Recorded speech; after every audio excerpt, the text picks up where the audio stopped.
नमस्कार, आप देख रहे हैं हिमाचल आज। मैं हूं Manjit Sehgal. Point of view में एक बार फिर से राज्य के खाली कटोरे पर बात करेंगे। राज्य का कटोरा हमेशा खाली रहता है क्योंकि राज्य सरकार इतना भी नहीं कमा पाती कि वो अपने कर्मचारियों की, पेंशनरों की और जो बाकी के बचे लोग हैं यानी कि 24% के करीब, उनके लिए कुछ कर पाए। राज्य सरकार सिर्फ अपने खर्चे का 37% ही कमा पाती है, यानी कि राज्य का जो रेवेन्यू जनरेशन है सिर्फ 37% यानी कि 18,000 करोड़ के आसपास है। बाकी का जो रेवेन्यू है या तो केंद्र के करों से जो हिस्सा आता है उससे पूरा होता है, यानी कि 50,000 करोड़ के करीब राज्य का खर्चा है, वो भी पूरा नहीं होता। कुल मिलाकर उसे राज्य की सरकार चलाने के लिए, अपनी जिम्मेवारियां निभाने के लिए, विकासात्मक कार्यों के लिए केंद्र सरकार पर निर्भर रहना पड़ता है।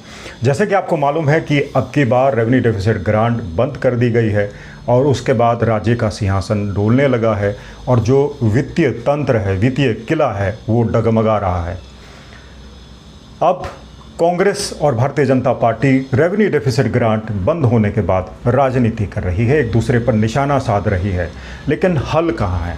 हल हमें निकलता हुआ अभी नज़र नहीं आ रहा है। बात करें अगर इस वित्तीय परिस्थिति की, इस वित्तीय चुनौती की, तो इसको लेकर कांग्रेस पहले से भारतीय जनता पार्टी को कह रही थी कि हमारी मदद करो, हम दिल्ली में चलेंगे। मुख्यमंत्री कल जब दिल्ली से आए थे तो उन्होंने ये भी कहा था कि वो अभी भी तैयार है अगर बीजेपी का कोई नेता उनके साथ चलता। खैर, उनके साथ कोई बीजेपी का नेता नहीं गया। भारतीय जनता पार्टी के नेताओं में से पूर्व मुख्यमंत्री जयराम ठाकुर ने अब अंततः वित्त मंत्री निर्मला सीतारमण से मुलाकात की है।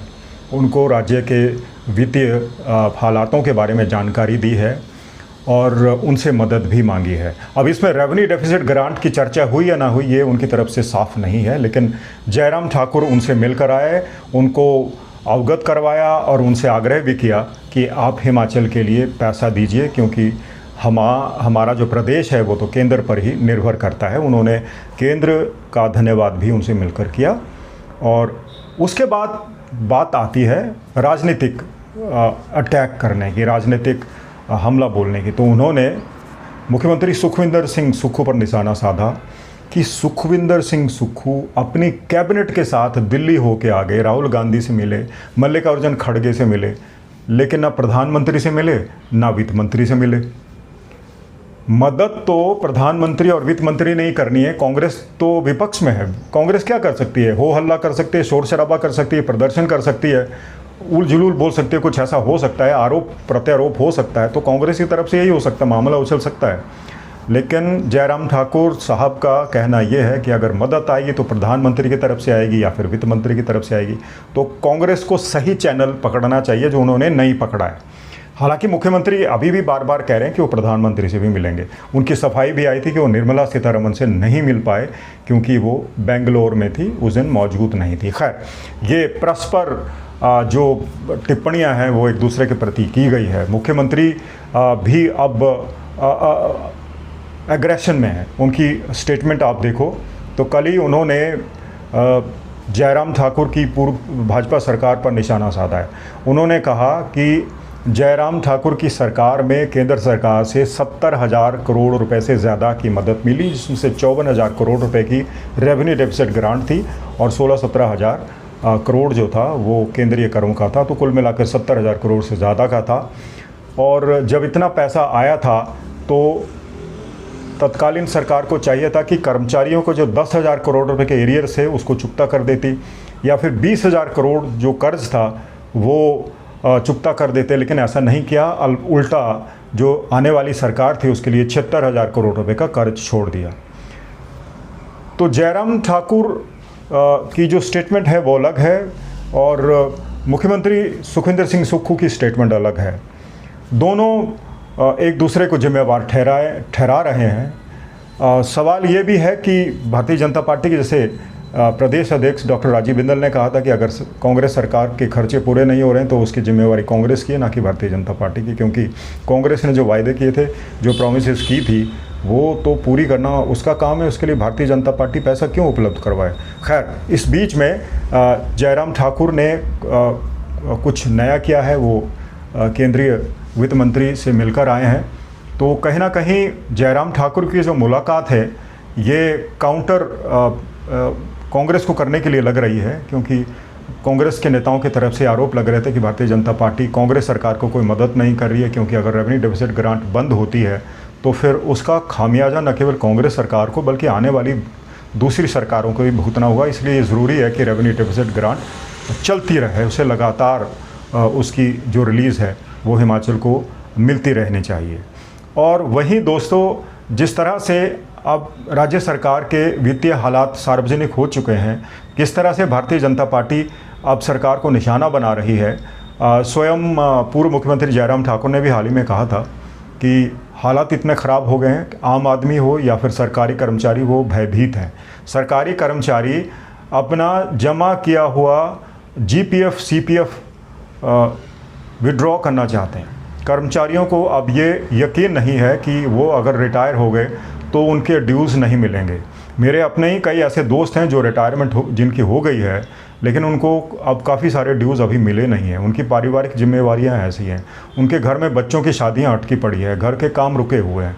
यानी कि एक रिटायर्ड कर्मचारी को जब उसके पूरे ड्यूज़ नहीं मिलते तो उसके पास तो कमाई का कोई दूसरा जरिया नहीं होता। वो या तो पेंशन पर निर्भर करता है या फिर जो उसने सारी उम्र जो पैसा जमा किया होता है वो उसको लेकर उसकी निर्भरता रहती है। तो कुल मिलाकर एक अनिश्चितता का माहौल बना हुआ है राज्य में, फाइनेंशियल स्थिति को लेकर भी और सरकार को लेकर भी। हालांकि कांग्रेस सरकार अब एक विक्टिम कार्ड खेल रही है। वो कह रही है कि अगर रेवेन्यू डेफिसिट ग्रांट बंद हुई है, मुख्यमंत्री ने ये कहा है, तो उसके लिए कांग्रेस सरकार की मिसमैनेजमेंट ज़रूरी नहीं है, जिम्मेवार नहीं है। उसके लिए जिम्मेवार अगर है तो भारतीय जनता पार्टी का कुप्रबंधन, जिसने पैसे आते हुए भी ना कर्ज मोड़ा और बल्कि कर्ज और उठा लिया। तो राज्य अब एक वित्तीय क्राइसिस की यानी कि फाइनेंशियल क्राइसिस की ओर बढ़ रहा है। आम आदमी भी अब ये सोचने लगा है कि पता नहीं सोशल सिक्योरिटी पेंशन बंद ना हो जाए और जो सब्सिडी उनको बिजली में पानी में मिलती है वो कब सरकार छीन ले कोई पता नहीं, क्योंकि सरकार ने अब धीरे धीरे करके कुछ कड़े फैसले लेने शुरू कर दिए ताकि रेवेन्यू जनरेशन हो। राज्य सरकार ने अब एंट्री टैक्स को बढ़ा दिया है।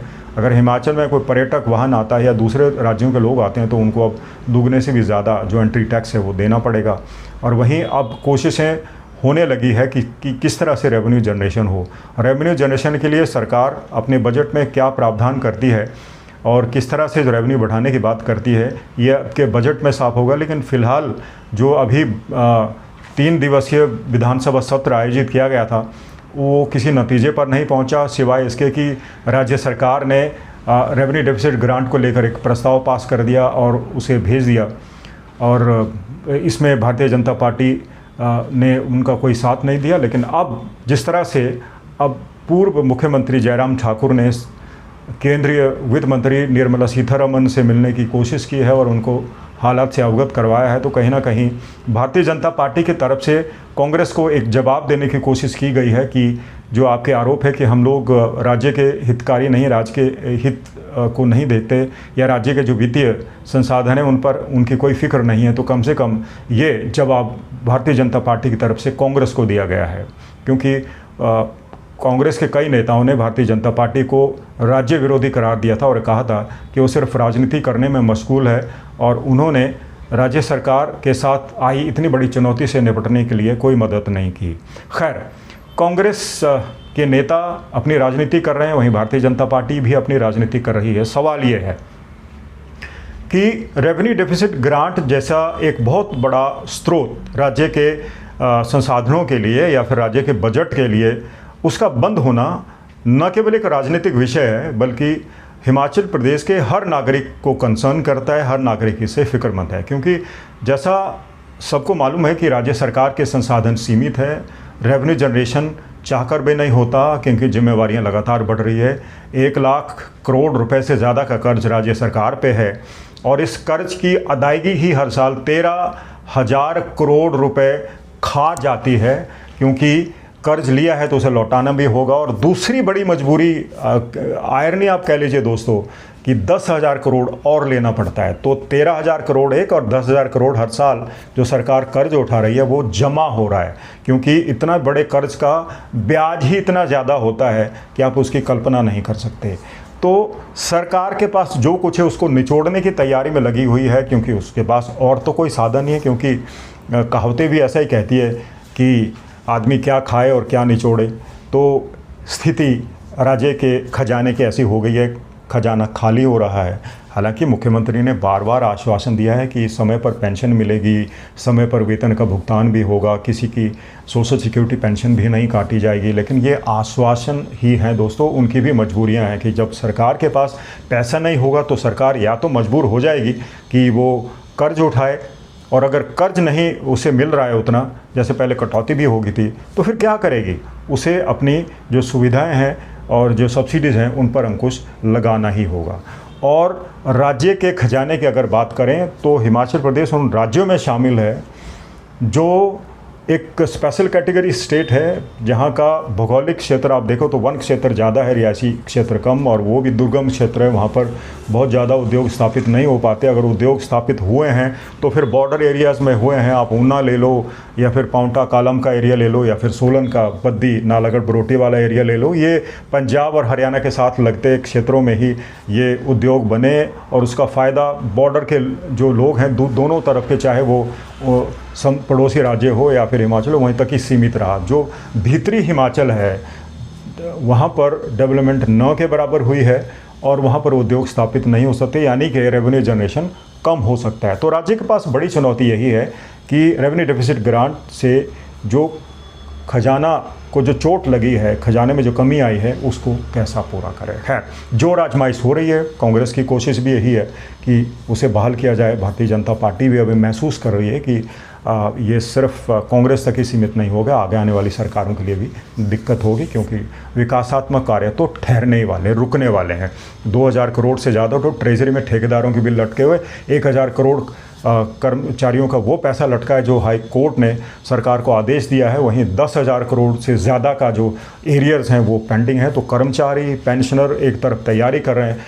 और दोस्तों, हम कर्मचारियों की, पेंशनरों की, ठेकेदारों की तो बात कर रहे हैं, लेकिन जो 24% तबका है आम लोगों का, जो सरकारी नौकरी नहीं करते, जिनके पास कोई व्यवसाय नहीं है, जो सरकार की छोटी मोटी मदद पर निर्भर करते हैं, या फिर उनका जो विकास है वो लगभग ठहर सा गया है। क्योंकि सरकार चाहे वो कर्ज लेकर, चाहे अपने छोटे मोटे रेवेन्यू जनरेशन से जो कुछ भी कर पाती है, वो तो ऊँट के मुंह में जीरे के बराबर है। उससे तो तनख्वाहें, पेंशन ही निपट पाता है। जो आम लोग हैं, आम लोगों के जो डेवलपमेंट वर्क्स हैं, उसके लिए पैसा सरकार के पास बचता ही नहीं। हालात इतने ख़राब हैं कि जितना ही पंजाब में है उतने हिमाचल में भी ख़राब है। मुख्यमंत्री ने जब कुर्सी संभाली तो उन्होंने कहा था कि राज्य के हालात श्रीलंका जैसे हो सकते हैं। तो दोस्तों, रेवेन्यू डेफिसिट ग्रांट के बाद आई वित्तीय चुनौतियों को लेकर, और इस पर हो रही राजनीति को लेकर, और जिस तरह से अब कांग्रेस और भारतीय जनता पार्टी दावे कर रहे हैं, परस्पर दावे कर रहे हैं कि वो राज्य के हितैषी हैं, इन सब बातों को लेकर आपको क्या कहना है? आपके मुताबिक अगर राज्य को वित्तीय स्थिति सुधारनी है तो क्या करना चाहिए? आप अपने सुझाव कमेंट बॉक्स में ज़रूर लिखिएगा। और आज का वीडियो अगर अच्छा लगे तो उसे शेयर ज़रूर कर लीजिएगा, ताकि और लोगों को भी इस विश्लेषण की जानकारी मिले। और आपने अगर अभी तक हमारा चैनल हिमाचल आज सब्सक्राइब नहीं किया है तो उसे भी कर लीजिएगा, ताकि इसी तरह की जानकारी का आदान प्रदान हर रोज़ होता रहे। तो जब तक हम वापस लौटते हैं किसी नए विश्लेषण के साथ, आप अपना बहुत बहुत ध्यान रखिएगा। नमस्कार।